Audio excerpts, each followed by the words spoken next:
It is just a huge honor for me today to be podcast interviewing Jessey Johnson, who's the assistant principal of Kyrene Estrella Elementary School. Thanks for coming over today. Always a pleasure. How are you? Man, I'm doing great. That's a long name and a hard one. Kyrene Estrella Elementary School. Yeah, usually we just go with Estrella. Estrella? Yeah. And what does Estrella mean?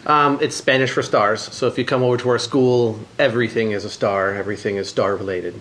Yeah. And that's right by the same street as Desert Vista High School. Yeah, Liberty Lane has Desert Vista High School, Akimal Middle School, and Estrella.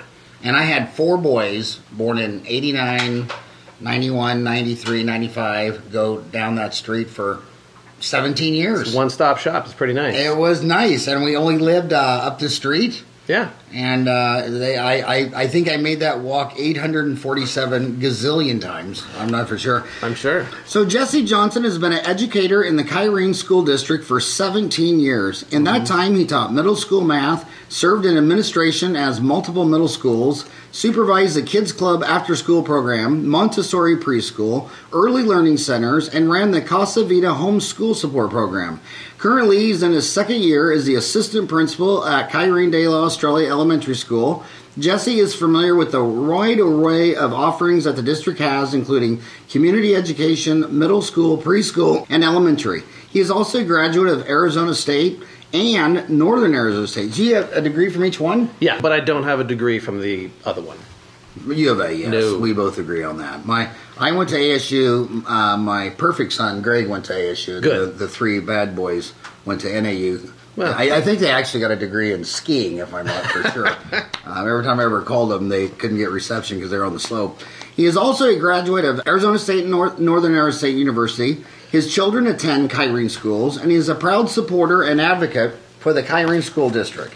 And thank you so much, because talking to patients in Ahwatukee chairside for 30 years, schools, schools and churches and doctors, I mean, that's some of the biggest pillars of the community. Yeah. What have you learned? Your school, your neighborhood school, ends up being the center of that community, and that's one of the things that I always want our school to be, specifically Kyrene Estrella.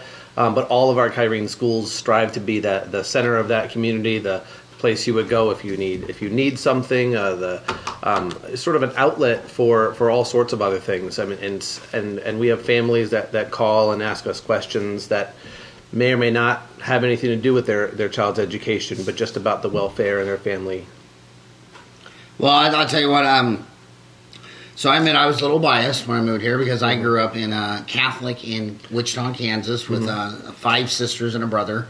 My 2 oldest sisters went straight to the nunnery after high school and became Catholic nuns. And the nuns told us our whole life, if you mess up again, we're going to kick you out and you'll have to go to a public school. And we're like, oh my God, a public school? Don't do that to me. The ground burns. Oh no. And when we moved out here, we decided that everybody loved the Kyrene School District. And I'll tell you what, not blowing smoke, I had the most wonderful experience with my 4 boys. Did they have kindergarten back then when you were there? Kindergarten to... How many years is that? Is that 18 kindergarten to Well, you high go school? through, K through 12, so you got 13 years that you're going to be in the public school system there. And then another thing I'll tell you is that those Catholic schools, and then I went to Catholic college, Creighton University in Omaha. Oh my God, the facilities. Yeah. The money at Desert Vista was nicer than my college. You know, the Jesuits are a good lot. They do an excellent job of educating folks, but there's something to be said for a community-based education system that is free and for everyone, and directed to make sure that we have an educated population. Well, a lot of my Mormon friends, I used to ask them, I said, the Catholics all have their school system. How come the Mormons, especially like Utah and Gilbert, why do they have their own school system? And they said because they want them to intermingle with all the other people. And I thought it was a good deal, instead of going to school with 100% Catholics, to go to school and meet the whole rainbow, the whole, everybody. No, I mean, it's a great way to get community. It's going to your neighborhood school. Honestly, is one of the best ways to make sure that you have a good handle on what your community is and who is in your community, and who, you get to know your neighbors that way. Your kids get to play with the kid down the street. And when you have those schools of choice, which is another option that we have in Kyrene, but it's that your neighborhood school provides you so many opportunities to just connect again with your local community, and Ahwatukee is a special community in that. It's a very tight-knit group, and I really like this place. So so 17 years, and congratulations on being the assistant principal and for sticking with something for 17 years. That's a long time. I mean, it takes you 10 years to master anything, according to all the research. I mean, Malcolm Goldrich's book, Outliers, he said that the average person, I don't care if you're learning how to make a violin or play the piano or be a teacher, it takes 10 years. Yeah. So you almost 10,000 hours of practice. Yeah. Yeah. So you've almost doubled that. So what are the issues that go on to the school? Because right now you probably have individual parents watching you, and they just know their little child, Susie Q. What's it look like? And they know what it's like sending Susie to Kyrene. Sure. What's it like on your side of the coin? What it's like on my side of the coin, my primary role is to make sure that teachers have what they need in order to do their job effectively. So I would go around and I would observe them. I would talk with them. I would talk with them about the practice that they do. As a dentist, I'm sure you've had people who've come in and they've watched you work, and you've watched them work, and you talk about the challenges that you faced and how you would change things. That's a big part of my role, is to make sure that those teachers get a time to process about how a day went or how a lesson went, and how they can improve to make sure that their students can master those standards. And day to day, that's the primary role that I fulfill. On occasion, there's kids who are naughty and they need someone to talk to them, and I help those kids to connect with their behavior, with their choices. Please tell me you didn't look up my four boys records before. I didn't get a chance to do that, but I can if you want. If you give me a minute. No. If you can find them and burn them, and shred them, that would be. I'll give you a $20 bill. Yeah, it's funny. I get the question, when little Johnny or Susie, when they're like, is this going to go down on their permanent record? And nobody really cares about your permanent record once, at all. Yes, we'll have a record that there was some misbehavior, but if you don't misbehave again, it's never going to come up again. And it is to make sure that we've addressed things that need to be addressed. Once in a while you have a kid who trips another student or does something intentionally. If they never engage in that behavior again, it never comes up. But if they continually engage in tripping behaviors, then we start to dig into why. What is causing these behaviors? What else is going on in that child's life? Is there something going on in their home? Is there somebody at school who's bothering them? Are they targeting these students because they're being bullied? And that investigation will lead to us figuring out what it is that kid needs in order to be a successful student and make our school a safer place. I bet some of those kids come from some pretty frightening. You think of Ahwatukee as this really the nicest community in the valley. I love it. I just love it. But even, I remember parents saying to me, well, I'm glad we live in Ahwatukee because, there's no drugs in Ahwatukee. They're all on the other side of the mountain. It's like, then I talked to my police officer patients that they say, well, the poor kids on the other side of the mountain, they can't afford the drugs. They just afford different drugs. I would say one of the challenges, one of the hidden challenges sometimes is quiet homelessness. You have families that are just going through a crisis, and there's nothing. They don't have the resources in order to find a consistent place to live, and there's some unnecessary shame that happens to those families. They're like, oh my gosh, I can't tell anybody I'm going through this. And when you finally do discover that family is going through that difficulty, there's just a whole bunch of resources that we can throw at them, that we can provide for them, that we can hook them up with. We can transport their kids. We can make sure their kids are fed and taken care of into the evening, so they can focus on getting their life on track, so they can provide a roof over their kids' heads. There are families in our community that have to make the decision about, do I pay my bills? Do I feed my family? Do I pay my mortgage? Do I pay my rent? Do I pay my car payment? Do I have to hide my car? Those folks do exist in our community, and it needs to be okay for them to reach out and ask for help. And a lot of times, like I talked about earlier, a school is one of those places that finds out about those things. So you're in Estrella, which starts at kindergarten. Yep. Is kindergarten a half day or a full day? It's a full day program.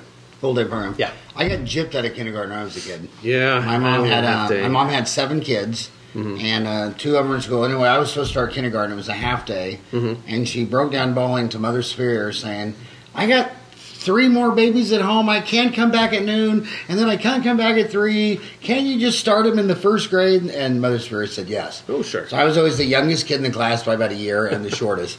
So kindergarten's a half day? Yep. Oh, no, kindergarten's a full day here. Kindergarten's a full day. In Kyrene School District, we have a full day kindergarten. Which kind of helps a working mom. Not only that, it's consistent, you said, about with the other kiddos that are in the family. And then there's not an extra drop-off and a pickup. Yeah. And there is plenty of content to cover.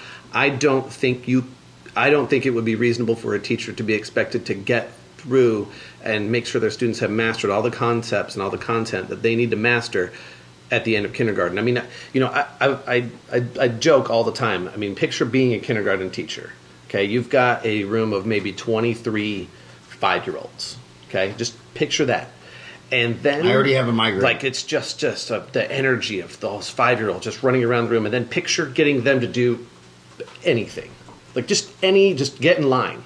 Like from the beginning of the school year, it's just the wrangling that they have to do, and the goal that they have is those kids are able to read at the end of that school year. Not even a calendar year, end of that school year, they're able to read. It's a Herculean task, and I will say all of my kindergarten teachers are superheroes. They're special people. You're a great leader. So what time does school start and get out? 7:35 is when our bell rings, and 2:35 is when the buses are pulling out. What I'm most interested about also is, when I got out of dental school, I didn't even see a computer. And we were laughing when we graduated because they were starting to install computers, and we were high-fiving each other. Those poor freshmen, they're going to have to deal with all that crap, and we were lucky. We made it out before the computers. Little did you know. But you've been in there 17 years. How is Estrella different today than 17 years ago? Did computers come along, smartphones, apps, online education? I remember my first few years in the classroom. It was all about, like, I want to get a projector. There's this cool thing called a projector where I can show my computer screen on the wall. It was the most incredible thing. And I went to conferences and presented and wrote grants in order to get that material, and went to our directors of technology at the time, and we'll have to see what we can do. It's not about the stuff, it's about what you do with the stuff. And now every classroom is outfitted with every classroom has a projector. Every classroom has a overhead document cam so that the teacher can grab any piece of paper, slide it underneath, and say, here's a good example of what we would see, and let's go ahead and circle this. It's incredible the amount of technology that our teachers can use on a daily basis and have it be reliable, because we have such good infrastructure and supports. And I've got friends that are out in other communities and other districts, and one of the things when people come to our district from outside, one of the things, it isn't just the stuff that we have, it's that it all works. And it all works together, and it's all organized, and if something goes wrong, there's a person to call who will take care of it. And that's not just in technology, it's all those other things. It's really responsive, and that makes all the difference. I'm sure you've got technology in your life that you wish you could call someone to say, just make it work, I want to do my job. And that's all of our job as administrators and support technicians. You and I have both watched the birth of University of Phoenix Online go from 1 building to 10. Do you see online modules in Estrella, Akimal Middle School, Desert Vista High School? Are there any online modules for the individual now? I would say do you see it increasing, like 10 years from now? Will there be a lot more of it? It's hard to predict which direction things are going to go. I can tell you some of the things that I've watched my teachers when I worked at that middle school level, and then I've seen in the high school level. They've utilized some teaching strategies called the flipped classroom, where they turn their classroom into a workspace, and they turn the digital, their online presence into the learning environment, where lessons are presented digitally overnight. So your homework is to go home and watch the lesson presentation and try to digest that. and then come to school having watched the presentation or read the book, and now we can apply what you have learned, and we can do some assessments to make sure that you have mastered the concepts that were presented the night before. And so that flipped version of a classroom, instead of going home and doing the work from the lesson, do the lesson at home and come on in and do the practice. There are teachers that are practicing and experimenting with that to different degrees, and it is an interesting and very attractive to me. I'd love to see more of it, but there's a lot of investment in creating that digital media. I'm sure that it's a lot to invest to create that online presence. Yeah. So what is so when do bringing the smartphone to school? When does that start? At what grade is that, and how big of a distraction is that in your schools now? It is. Over the years, another thing you talked about, 17 years. It started here and it went to there. And when I started, kids didn't have cell phones. Adults usually pretty much had phones. A lot of people will be like, well, I've got my home phone. I don't need a cell phone. And that's completely flipped. But what happened was we had all these rules about you can't have a cell phone at school. Okay, you can have a cell phone at school, but you can't have it out in class. And then teachers started to realize that these are instructional tools that the kids were already utilizing.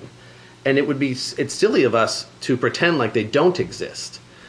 So it's changing, and I do believe our schools are right now in the middle of this. Where my daughter goes to school over in Apprende Middle School on the other side of the freeway, they're a one-to-one environment. They have computers for every student, and not only do they use the computers, but those teachers will have them utilize their cell phones to give digital responses to surveys and things in real time. And you have to realize that the phone that's in your pocket is an instructional tool, all the while remembering that your walls, like as old as caves, like our walls were our first instructional tools. We would put stuff up there and point at it. So you have to stay connected to the fact that the environment does matter, but you also have to stay connected to the fact that those students come to you with urges to go to those devices. This is where their learning happens, and you need to follow them there. Now, Apprende is Kyrene School District too. So why does Apprende have a computer at each student? It was a pilot program that they started out with, and it's that was one model that the district was looking at. What we have decided as a district that needs to be more of what's called a one-to-one on-demand, which Estrella is as well. That means having one device for every single person really ended up being a little bit of overkill. And what we discovered was, if you have any teacher could have one device for every student in their room at any given time, that's what was necessary. But you don't need to that doesn't mean you need to have a device for every single student, because not every single student needs something every minute of the day. So you need to share those things dynamically between environments, and the teachers work together to do that. And we're able to do that at Estrella. When a teacher needs to have a computer for every single person in her room, she's able to do that. They can do it as a grade level. We have enough devices where about half of our students any given time could have a digital device in their hands at any given time. What was news to me that I've learned over the years is how schools are very differently funded in different neighborhoods. The schools in Ahwatukee could be funded a lot nicer than, say, Eloy or Florence or other communities. Yeah, it's a real challenge, especially in our state, that we have the funding structure is what it is. In addition to that, having the access to bonds, which I as a private citizen would like to make sure that everybody has mailed their ballots out, and that they've supported our Kyrene School District in our bond efforts. And it's actually a return on investment if you talk to a real estate agent, because absolutely, real estate agents, so many of the moms say, I want to be in a good school district. Yeah. So that brings buyers to your house when you go to sell it. For the benefit for the cost, it's ridiculous to even worry about it. It is an incredibly worthwhile investment to make sure that our schools are funded adequately, and it's honestly, as an educator, it's a shame that we can't equalize that across our entire state. And I know that there's political figures that are running for office that's one of their goals, and I personally would support that as well. Does any of them cover the Ahwatukee area? A friend of mine, David Shapira, is running for superintendent of public schools, and for Kyrene? No, that's for the state for the state. Tell him to come by here. I will be putting him on your list. Tell him to come by here. Yeah, he'd come over here and he'd because what show. Society's got to understand is it's a lot cheaper to properly raise children than to repair broken men and women in the Justice Department. Absolutely. I have some friends who work in probation. We talk about that all the time, that it's the investment that we make with our young people that keeps us from having to invest in them as grown-ups. And instead, they become human capital. Our nation is built on the people here, and we are capital. We are what we create. I mean, they'll spend $35,000 a year per person, keeping them incarcerated. And it's like, man, that would have been 1/5 the cost if you would have developed them. But I mean, because when you look at the Arizona prison population, they say 3 variables account for almost all of them: didn't graduate from high school, substance abuse, and live below the poverty line. Yep. And you were saying that this kid parents lost his house, he got resources. Yeah. Substance abuse. What age does substance abuse training start? Is something that I would encourage parents to never shy away from. When a kid asks you about something, it's probably too late. That means that they've had some exposure. That means that they know something, and they're probably not telling you the whole story. It's important for you to bring those things up and make sure that you ask the kids, like, what do you know about drugs? And if you're talking to your 3rd and 4th and 5th grader about drugs, that's about right. They should know what you want them to know. How old's a 3rd drugs. or 4th grader? I'm going to go with I think about 7, 8. Really, that young? I think so. Yeah. Yeah. Because you don't learn that on your 15th birthday and go, good, I know that now. You learn that gradually. You get exposed to those things. Those little exposures to drug culture happen in media. They happen socially. They happen when you're walking home from school and you smell something and you wonder what that is, or you see some kids doing something that you wonder what that is, and next thing you know, you're pushing the boundaries of adolescence. So let's start for your school and community. Kindergartners are 5. Yeah. So does Estrella do anything from a child in the neighborhood from birth to 4? Yeah, we have a preschool program at our school. Really, preschool? Yeah, we got a preschool program that starts at 3 years old and potty trained, and we have I know. So it's a 3s and 4s program, and it will take kids up to 5 as long as they're not school age. We have our Reggio Emilia preschool program, which it's an experience driven program as opposed to some of the child-centered things, where there'll be experiences set up for those kids and they engage with those things. And I used to supervise a Montessori program that I consider to be similar, but they're not quite the same. So you used to work at a Montessori school? I used to supervise a Montessori preschool that we have in the school district as well. So Kyrene has a Montessori program? I don't know if I think we still have that program, but we were phasing it into the Reggio Emilia. Which is it requires a little bit sort of different certification from the staff, and it's a little bit easier to staff, because Montessori is a proprietary education system. You have to be special certification in order to provide that, and Reggio is just a little bit different. So now I'm gonna throw you under a bus with some complaints from the parents. Come on in. I've heard this so many times. Why do they spend all that time teaching them math and algebra? They're never going to use it. And I want my daughter to learn ballet and art and music. And no one in my pedigree's ever used geometry. But we all play the piano. How do you balance art, piano, ballet? You're getting me right in my feelings. I was a math teacher for 8 years. Oh, I'm sorry. That's all right. I taught 6th grade, but 7th grade, have you heard these complaints? I taught math, so I heard them every single day. When you think that's like me here, and I hate the dentist. It's not just algebra; it's algebraic reasoning. It's thinking about a problem and what's missing, and trying to figure out and replace that variable. And you do algebraic thinking in your life all the time.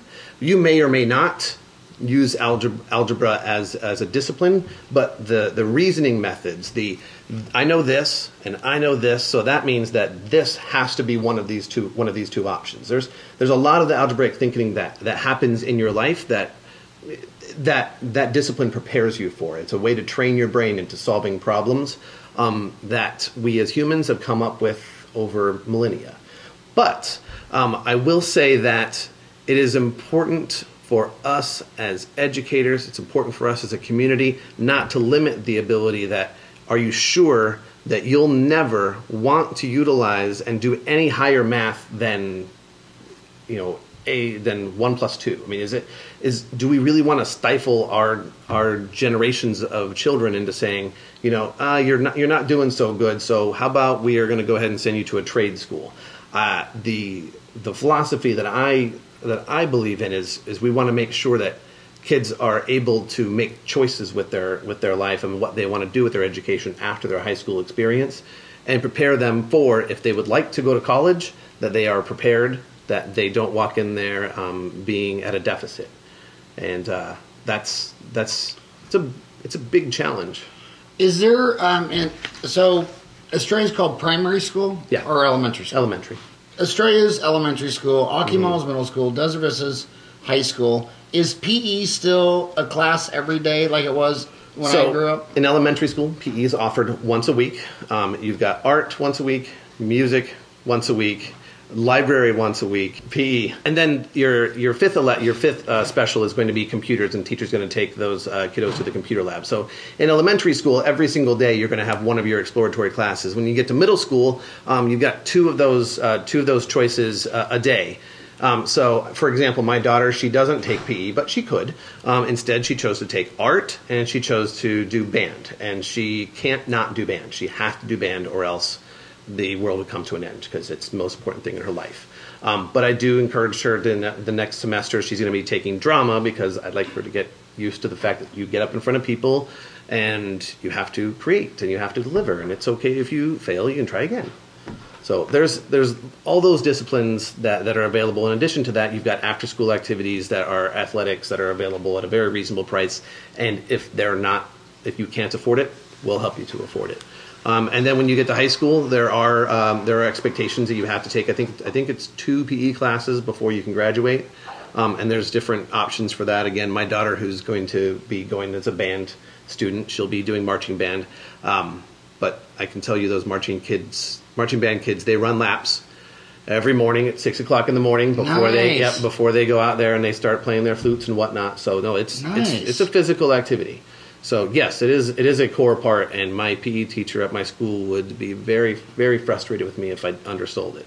What instrument does your daughter want to play? My daughter currently plays the flute. She wants to learn how to play the oboe, because apparently the oboe's in demand and not enough people play the oboe. It must have been in some movie like Lord of the Rings or something. Yeah, I don't know. Maybe she's into that TV show Supernatural. Maybe there's something with that. I don't know.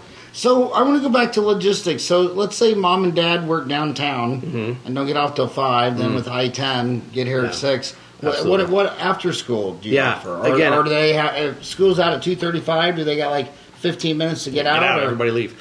No, we have an after school program on our campuses called Kids Club. It's available to all of our Kyrene schools, and I used to supervise those programs as well. But it's available. Most of our campuses will have a morning program if there's enough need. But every single one of our campuses goes until 6:30 at night with their after-school program. It is an enriching environment that has student choice embedded in it. So when students want to do different activities, the coordinator gets the kids together. His staff will put out new activities for the kids. They'll talk about the activities that are available, and then they'll do those. In addition to that, they always have a homework club that's available after school in the Kids Club program as well. I've noticed. We'll talk about school choice. You've had a lot of people. I don't know the details on this, but being 55 years old, seeing election deals, sometimes school choice kind of where a kid. Yeah. A mom says, "I want to send my kid to another district." Yeah. What's that? Is that still an issue? What's that issue look like today? It is It is not just a challenge; it's something that we embrace. As a school district, we've decided that we want to have we have some of our campuses focusing on signature programs. We've got a leadership on this side of the freeway. We have a leadership program over at Cerritos. And then over at Lagos, we have our dual language program. It's an incredible opportunity for families. We share a boundary with Lagos, so if you're not interested in the dual language program, you can come over to Estrella. We have buses that'll take you there. It's not an inconvenience at all. So can anybody in Kyrene, anybody in Kyrene School District go to any school they want to? Yeah, you can. Really? Now, the transportation becomes your issue. If you're outside of those boundaries, then you're going to have to go ahead and transport your student. But you can go ahead and attend whatever Kyrene school you like based on their open enrollment. If you're in the Kyrene School District, what if they lived in Maricopa? Yep, same thing. I've got a bus at my school. Is that Kyrene School District? No, it's Maricopa School District, but we have a bus that goes down there and collects. There's enough students down there that are interested in going to Kyrene that we send a bus down, and they come right over to us. Yeah, and that's part of the state's program for open enrollment. If a parent chooses to send their child to another school, that's their choice and their prerogative. When does I've also heard when I was little, you got a satisfactory or a satisfactory plus or an unsatisfactory. What is the letter grading? When does it go from satisfactory or unsatisfactory to A, B, C, D, F? And what are your thoughts on that? It's funny. I was just talking to my son about this, who just went into 4th grade, and so he's starting to get letter grades.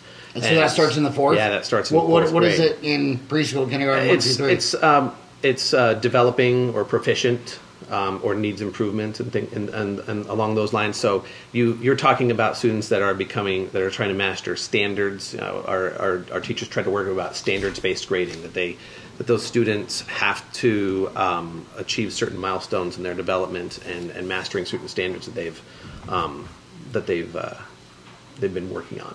So the progress in elementary in the primary grades, the students aren't failing. They're learning to read, a lot of them.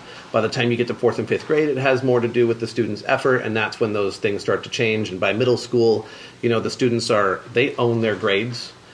You've raised some kids, so you remember that transfer of responsibility. Like, did you get your homework done? Versus, come on over here, let's do your homework.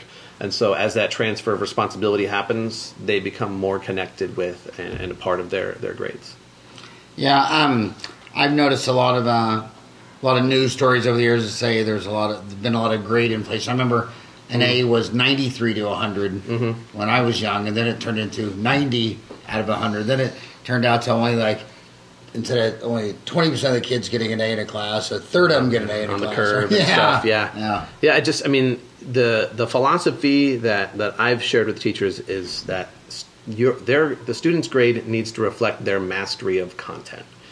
If they are capable of meeting your expectations, they've learned. If they've learned what it is that you've taught them, and they've demonstrated that on their assessments at the end, they should be receiving an A. And if you don't feel like that's what's happening, then you have to go in yourself as an educator and address that. Yeah. I've had some very romantic stories over the years with the Kyrene School District about how parents of a special needs kid was so catered to. Yeah. Whereas when they lived in Nebraska or North and South Dakota back in the day, you didn't have those resources. Yeah. So talk about special needs. Is special needs 1 out of 100? Is it 1 out of 50? Is it 1 in each class? What is that like these days? Well, one thing I will say is a lot of students have special needs. You'll have students who need a little bit more attention.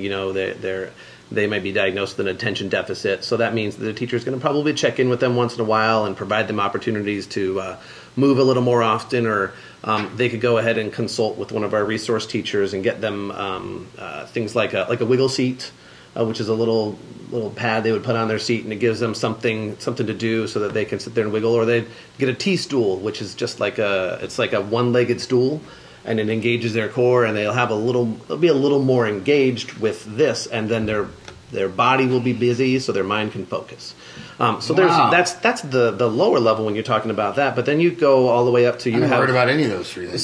So you've got some of our students who are higher needs students, and there are kids who are their goals and their individualized education plans are about self-care and about taking care of themselves, about going to go to the bathroom themselves, and so we have a spectrum of kids who are typically who are typical students or gifted students, all the way to students who have severe and profound needs. And because personally I believe that all students can learn, and I'll tell you, if you ask me what has changed over the years, that is something that was at one time an idea, and now it is a philosophy in practice, that all of our students learn, make progress, and grow. And we expect all of our teachers and all of our students to continue to push to get growth out of their students. And it's something that our educators, our teachers do believe as well. So, in all seriousness, when I was little, I mean, you routinely heard Catholic priests say, children should be seen, not heard. And most all my friends, my mom or dad never helped them with their homework one time. How important is the parents at home involved in the kids' homework and what's going on versus back in the day where when you came home, your mom would always say, you kids run outside and play. We're talking, and I couldn't even imagine asking my father in 1970 to help me do my homework. Yeah. I mean, how has that changed, and how is that? What is your advice to the parents watching you? Your child will get out of their education what they and what you put into it. That school experience is going to benefit from their participation, and it'll only be improved by your participation. You really, when you talk about kids, they're being raised to be grown humans, and that's the responsibility of the parents. It's my job as an educator to make sure that they're educated, but to turn them into fully formed humans that have a set of values. That the parents really need to play a role in that. And I can tell you when I deal with discipline, a lot of times I have to call and talk to that parent. I'm like, I need you to talk to your kids about how you want them to handle these situations. When a student is punching them, I want you to talk to your child about how you want them to deal with that. I want them to come find someone as well, but they shouldn't. You got to talk to your child about, you can't let people treat you this way. And when you do let people treat you this way, you've given them tacit agreement to be terrible to you. And none of us want that for our kids. So you have to be involved as a parent. You have to love your kids, obviously. But the school is just the baseline. The parents are the ones who are going to be turning them into fully formed adults. I thought the most bizarre thing I heard in the last. I don't like talking about religion, sex, politics, violence, but I'll try to sugarcoat this as much as I can. But a politician running for office said that it takes a village to raise a child. And the other candidate thought that was insane. Get the government out of my life. I'll raise my own darn children. And I thought, isn't it obvious that it takes a village to raise a child? Well, we exist in a community. I mean, if you're police, fire, yeah, doctors, educators, schools, dentists. I mean, how could it not take a village? You want the students that you raise, the children that come through our schools and become those fully formed humans, to become participating parts of our community. And if they aren't raised in a community, if they aren't raised by that community, to have those values and to exude the norms, the social norms that are in that community, they end up, as you talked about, incarcerated because they don't know the rules, or they don't follow the rules, or they think they want to live by separate rules. Or they end up not being able to participate in access, and they end up in homelessness and chronically homeless. So it's important that we, the village you're speaking of, does take an interest in our children. One more political deal. We'll try to dance around this with us if we can. I get it when people say they want Washington D.C. out of their life. I can see that. Me too. There's been a lot of controversies about, like George Bush's passed some teachers bill. Oh, No Child Left Behind? No Child Left Behind. And these things, they seem to be pitched with this very great mission, but there seems to be a lot of pushback. But I can never tell watching the news. Is that pushback from the teachers like you, or is it from political groups? What do you think of Washington, D.C.'s programs to tell you? With Washington, D.C., it's 3,000 miles away. Sure. What do you think of Washington, D.C., 3,000 miles away, telling you how to teach kids in Australia? I don't want to get you in trouble. That's fine. There's nothing wrong with being accountable for meeting standards, for making sure that students are making progress. It's part of our world, and it should be part of the lives of educators that we need to be accountable for the work that we intend to do to make sure that kids are growing. There's nothing wrong with that. The issue comes down to how, and I would tell you that the most of the federal initiatives are initiatives that don't come with any real meaningful funding that can meeting these that they are all to unfunded mandates that really are about saying we have high standards and just like locking up criminals, yeah, it's a good thing. It's reforming criminals is also a good thing, and educating people is also a good thing. So it's all comes from. I think that the pressure from the feds comes from a good place. The issue comes down to, if you're a constitutionalist, do you think the federal government has any role in public education? That's where you get into that political debate. But the Constitution says it's a state's right. Absolutely, and that's where we get in. That's where we get into that. But I mean, that's what I don't understand about the Supreme Court. I'm glad I'm a dentist and not a lawyer, because every major issue of the Supreme Court is always 5-4, and I'm always thinking, okay, you're reading the same Constitution, you all went to the same law school. How do you have 5 seen it blue and 4 seen it pink? And I'm a dentist, but when I read the Constitution, it says it's a state's right. So there shouldn't even be. There are other rights. There are rights that are reserved for the states that are not mentioned in the Constitution, and we as at least me, I'll speak for me, not we. I believe it is a person's right to receive a free and appropriate public education. That is a right that we as Americans have. Who provides that right? It's technically provided by the state, but it is also under the umbrella of the federal government. And there's some sort of controls that get asserted. And if you go back into the history of the Department of Education, which is not as old as some people would think. Started by Carter, wasn't it, in 79? And the history of things like No Child Left Behind and the like. It is about, it goes back to Sputnik. When we were saying, oh my gosh, we need more scientists. Schools need to get to work so we can have more scientists, so we can go ahead and beat the Russians. And that was a worthwhile effort that started the nuclear age, that started the age, the race to space. I mean, it was huge. It was a huge deal. And that all started from a good place of people really coming together and having some national pride and saying, we are going to beat the Russians. So now, what is the pressure? The pressure is we need to, I don't know, is it China that we're trying to beat? I don't know who we're trying to beat anymore, but we need to continue to grow in the math and the sciences so that we can contribute those engineering minds, those science minds, to our economy so we can continue to be a dominant force in the world.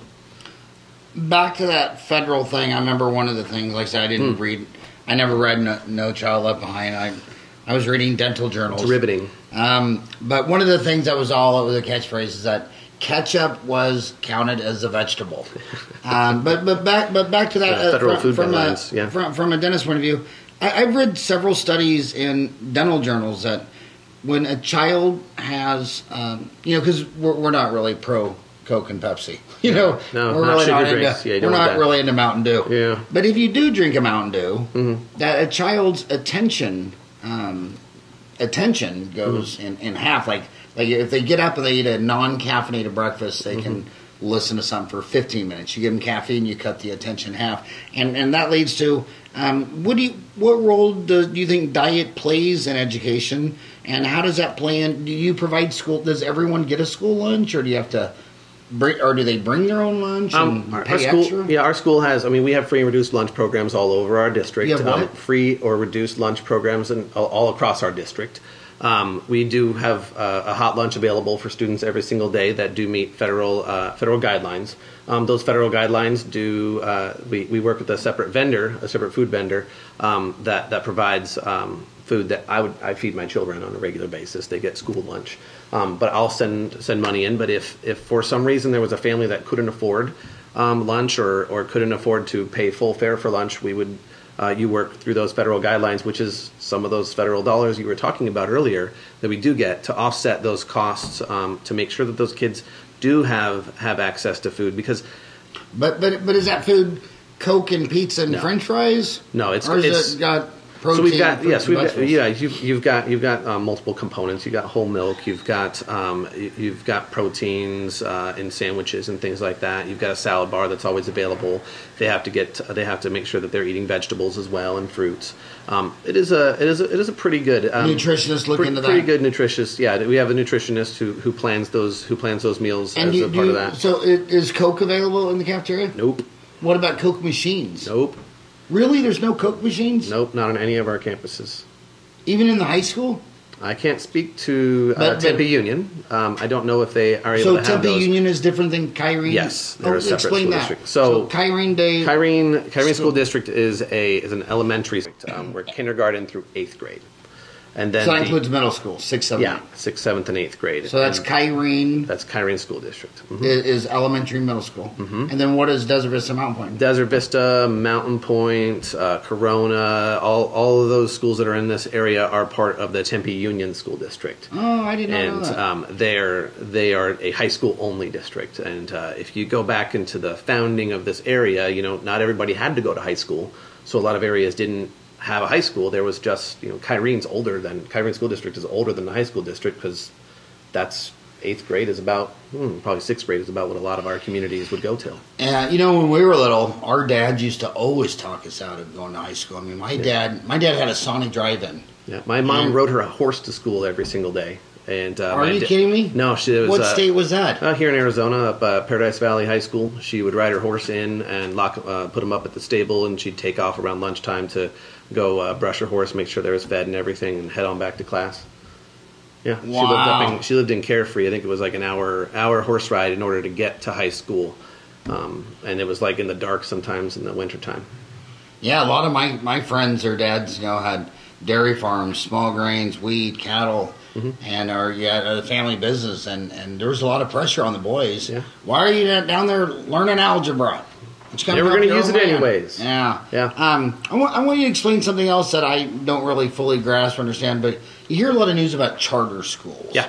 What is a charter school, and does Ahwatukee have any? Charter. Ahwatukee does have some charter schools, and I would say is that part of Kyrene? No, they're a competition to be fair, and Horizon is an example of one of those charter schools. They're a pretty successful charter school in the area. Where's Horizon at? Horizon is over near the I-10 and Chandler Boulevard. On the Ahwatukee side or the Chandler side? On the Ahwatukee side of things, tucked back in that neighborhood. When you drive down the Chandler Boulevard, I-10. When you do that transition, you'll see the church that's going in, and they're right across the way there. Is that you're talking Pecos or Chandler? Pecos. Oh no, it is Pecos. You're right. Yeah, Pecos. Okay, yeah. So clear down. So that's the very corner. The very corner. They had to sit in the corner. There's a couple of other charters around here, but a charter school is a public institution. It is a publicly funded school. It is very different than the Jesuit Catholic schools that you were talking about earlier, that those schools utilize public funds. They just write a charter saying that they want to provide an education that is different because, and their charter can sometimes be about providing a school that's focused on the arts. It could be focused on sometimes like dual language or what have you, but that a community of families get together and form a charter, and basically they just start a community school, which is similar to the way that many of the school districts in the state were founded. Do you think they're a good thing? I think competition is a good thing. I think all of us looking into ourselves and saying, we have to do better, and we have to make sure that we're meeting the needs of our families, that we're responsive to our community and providing them a competitive product in our education. It's why we have our signature programs like our Dual Language Academy, which, you know, for free, you can go ahead and have a student be educated in 2 languages and have those kids be fluent by the time they leave. Ryan, what were the 2 teachers that you guys adored? Mr. Burkhart, and who was the other one? Mr. Caldwell. Do you remember Mr. Caldwell or Mr. Burkhart? Mr. Caldwell is a name that I know, but only because of legend. He wasn't there when I came, but I have definitely heard of him. Well, one of the things I want to go with, I had 4 boys. I didn't have a daughter. But now I got a granddaughter, so I'm catching up. But my 4 boys, their biggest memories was always 2 male teachers. It's always Mr. Burkhart and it's always Mr. Caldwell. And I used to always wonder, are they attaching to these 2 guys because they're male? Because these are young boys and these are males. And when I was when I got out of dental school, it was a boys' club. Yeah. And now we have 2 dental schools in Arizona, and half the class is women. So dentistry in my lifetime has gone from an all-boy deal to half and half. In your 17 years, was it mostly women teachers 17 years ago? Is there more men now? Yeah, it's a profession that still has quite a few women in it, and what percent, primarily dominant. Let's see. I mean, on my campus, there's 1 male teacher who teaches our music class. We have one of our interns who's a guy who's in PE, but the rest of our faculty are ladies. I can tell you, when I was a 6th grade math teacher back in the day, I had my own bathroom because there were only ladies in that whole 6th grade wing of the building. So that was very nice. I had my own little area there. But it really is a profession that I want more men to get interested in mentoring our young people. But it is a nurturing and loving thing. And when you come across a male who's interested in that, it's not necessarily something that I think the village that you talked about encourages. Like, what do you want to be a teacher for? Why don't you go do something else? And just like I would love that women would go into things like dentistry. I would also love that men would go into things like teaching, because it is so very important to have male role models out on our campuses. And all the way down to kindergarten. I want to mind back to even current today. There's an all-Catholic boy high school and an all-Catholic girl. And when I was little, they had all-girl high schools, all-girl. And when you go around the world, big swaths of the world separate boys from girls.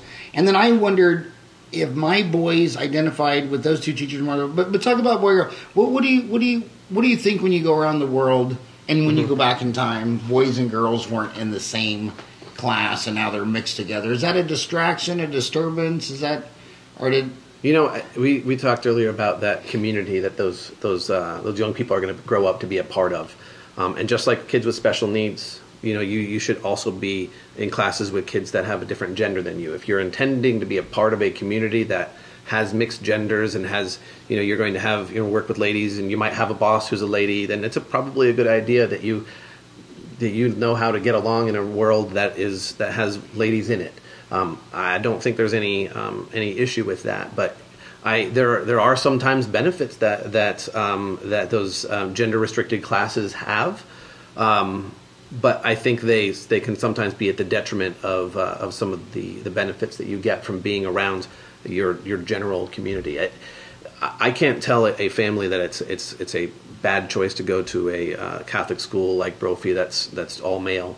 But I can't. Is Xavier the all girl? Xavier's the girls' school, and I had some friends that went to both of those schools. But it is a very different sort of experience, and you can't deny the existence of another gender.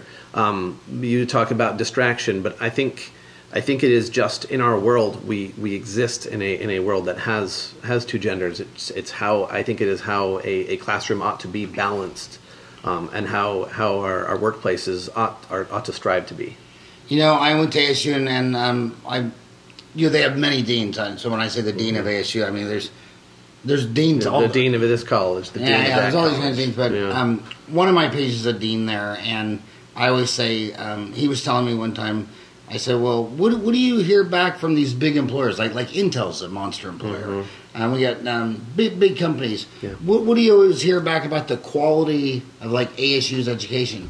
And I say, funny, you know what? The number one thing they always come back to us and say, we want when you're teaching these kids, we want them to all be in teams, because our number one problem is HR trying to get 5 people to work together on one project. And we don't think the problem is they didn't learn enough math and algebra. We just think that Harry can't talk to Jane, and Tim's fighting with Mark. And you talk to any CEO, they say HR is the biggest nightmare of business. And then you see these books, everything you need to know in life you should have learned on the playground. Yep. Collaboration, cooperation, and I'll insert another one, which is permission to fail. To fall down and dust yourself off and try again. Being able to cooperate with your peers and having a disagreement and being able to sort it out amongst your peers and not always having to go and tell. When I talk to my students who are having disagreements, their first thing they're going to try to do is work it out between the 2 of them or the 3 of them or whatever their group is. And then if they need help, they go and ask for help. I'm like, you don't tell. You go and get an adult to help you to listen to each other, because generally speaking, the issue is one person is not listening to the other person, and helping those students to communicate, collaborate, and create something new. There's there's a phrase, none of us is as smart as all of us. So that individual may have some great ideas, but you couple them with 4 or 5 other people who can take that idea, tweak it up a little bit, and turn it into something incredible. But also allowing for the fact that when you're in those environments, that the other thing I hear from employers is you need resilient people who know that it's okay to fall short of your goal, to dust yourself off and try again. You learn that in athletics, and you need to learn that in academics as well. Last question. You've been so adorable to stay with me for an hour. We're at 58 and a half minutes. All right. Do they still have volunteers? Do some people, say it's a retired grandpa who used to be an engineer at Intel. Do you still take volunteers? Absolutely. I have on our campus Connie. Hopefully she's watching. She's a grandmother who's one of our volunteers, and not one of our parents, but a grandmother of one of our kiddos. And there's other community members who come in and volunteer and provide their expertise to our kids. And we seek out those community partners. We need our kids to realize that there's other things to do as a profession and in their lives than the teacher or what their parent does. They need to see those other folks that are out in the community, those other opportunities that they may not be able to perceive unless someone from that community came and presented and shared. And we have, contact our district office if you'd like to volunteer and offer yourself. Who would they contact? I would just call them at 480-541-1000. That's our main line, and let them know you're interested in volunteering. Say that in 480-541-1000.